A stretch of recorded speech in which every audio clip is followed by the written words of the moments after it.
investigation into China's Wuhan lab is shattering COVID origin theories, especially those put forth by the Chinese, with new reports claiming the Chinese government had its hand in the deadly virus long before 7 million people were killed.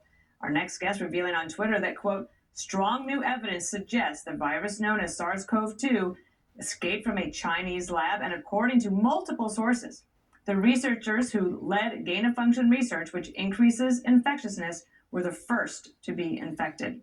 Author and president of Environmental Progress, Michael Schellenberger, joins us now.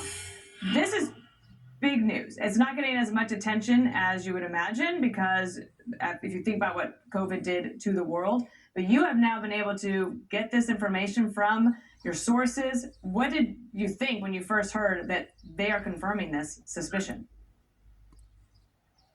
Well, it's very exciting, obviously, to be able to break a story this big. Not only did we confirm that the virus came from the Wuhan Institute of Virology in China, we also were able to name the first 3 people sickened by the virus. These were the 3 scientists that were working with the closest relative of the coronavirus that was ultimately modified through what's called gain-of-function research, which makes it more infectious. So this is conclusive in our view. We have it from multiple sources. It's outrageous that we didn't know this until now, that it had to be leaked to reporters rather than having the government, U.S. government, which has apparently known this for quite some time, come clean about this. But at least it's come out now. But nonetheless, I think we can see that. I mean, there was censorship. There was disinformation spread about this issue. We now can confirm definitively it came from a lab, and the first 3 scientists sickened by it were the ones who were working to engineer the virus in the first place. Wow. Are you starting to get a sense of just a lack of curiosity about this? You know, as time moves on, people move on to other things. And although your U.S. sources can give you so much information, you still got to get the Chinese Communist Party to confirm something. Are you closer to that? I think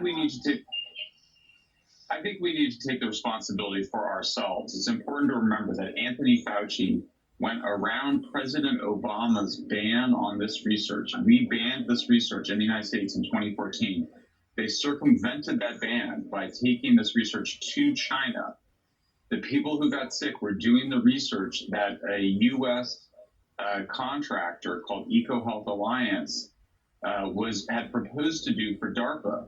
They had said, well, we didn't get the funding for that research, but we now know that that research did go forward in the Wuhan lab. So there's some really serious questions about when did the United States government know this? When did Anthony Fauci know this?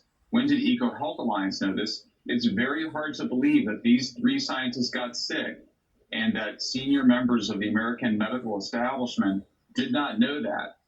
This is information that now many people in the U.S. government know. There is going to be a major intelligence report coming out on June 18th, we think. It should name the people who got sick, but I think there's some really big questions about why did it take so long for this information to get out, and who knew and when did they know?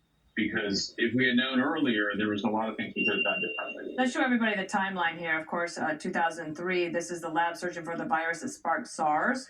Okay, and you go on down the line in 2019, the first COVID-19 cases reported in Wuhan.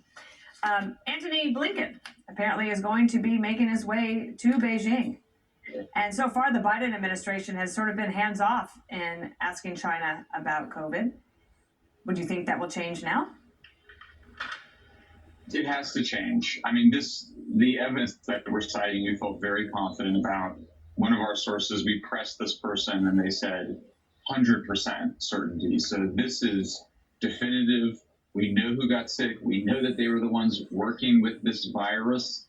So there was a huge cover-up. I mean, that's the bottom line. And we need to know who knew about this, when they knew about it, why they were engaged in this cover-up.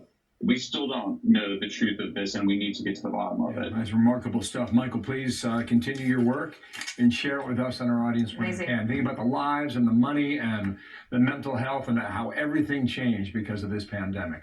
We got to know. Remarkable.